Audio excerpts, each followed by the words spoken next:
another L. Designer on me, this that new Chanel. This that split, this that drill. Yeah, yeah, champion, huh? Yeah, we here. What's going on, fellas? Happy holidays. Let me first wish you all a happy end of 2020, happy and safe end of 2020, and even better 2021. That said, really appreciate Dusty for putting these recaps together.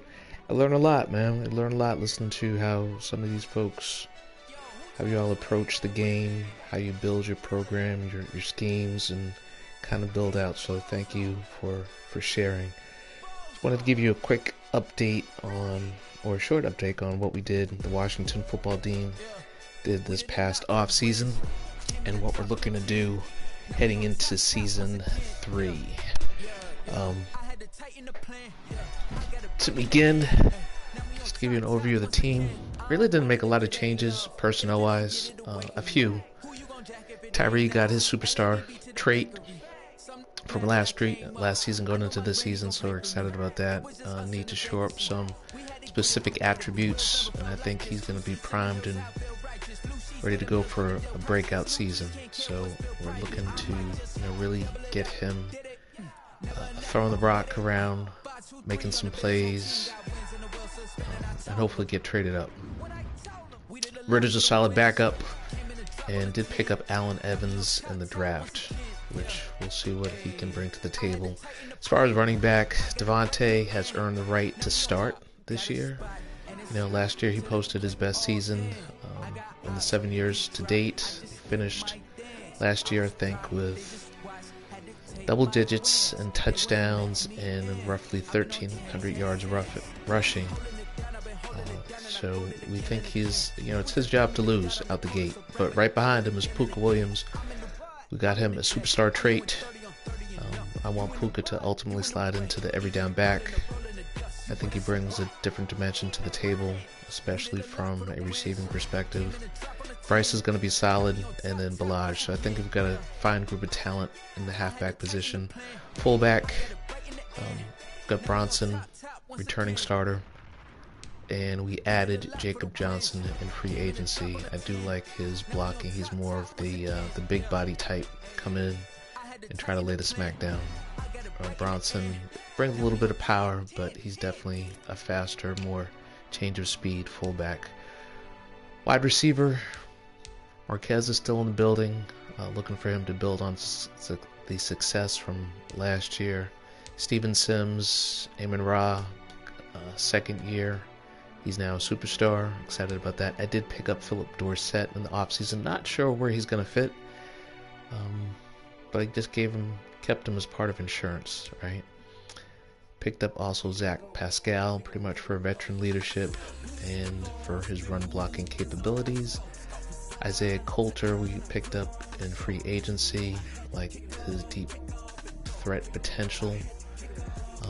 What was really interesting that he has, as a second year, 86 catching traffic, which is pretty nice. Emmanuel Hall returning. Probably going to use him out of the slot primarily. Terrence Marshall, I like. He's a physical receiver. And then we also picked up Zach Walden, primarily for his ability to return, right? So he's going to be manning the kickoffs, kick returns, and punt returns. But at 95 kick return attribute, we're excited to see what he can do. Tight ends, Kyle Pitts has been a dog since day one. I think he's going to have a breakout season this year. So excited for what he can do. We did pick up Max Williams in free agency. I think a very versatile tight end, can run, can block, can catch. Not going to be asked really to do much. And we have returning tight end Jeremy Ruckert, kind of in the same mold as Max, but younger. Taylor Lewan's going to anchor left tackle, guard. We've kept, Brandon Scherf. Kept the same center. Right guard, Elgton, who I love, my frat brother Elgton. Very versatile offensive lineman, can play any of the 5 positions. Give out a shout to my frat brother. Jalen Mayfield, second-year player. Moses, we cut. So looking for Jalen to step up and make some impact on the offensive line. Still have what I consider to be a top 10 defensive line. They just need to play like it consistently. Montez is going to give you that speed off the edge. 93 speed, 93 acceleration, finesse move at 92, so I'm expecting him to get some plays.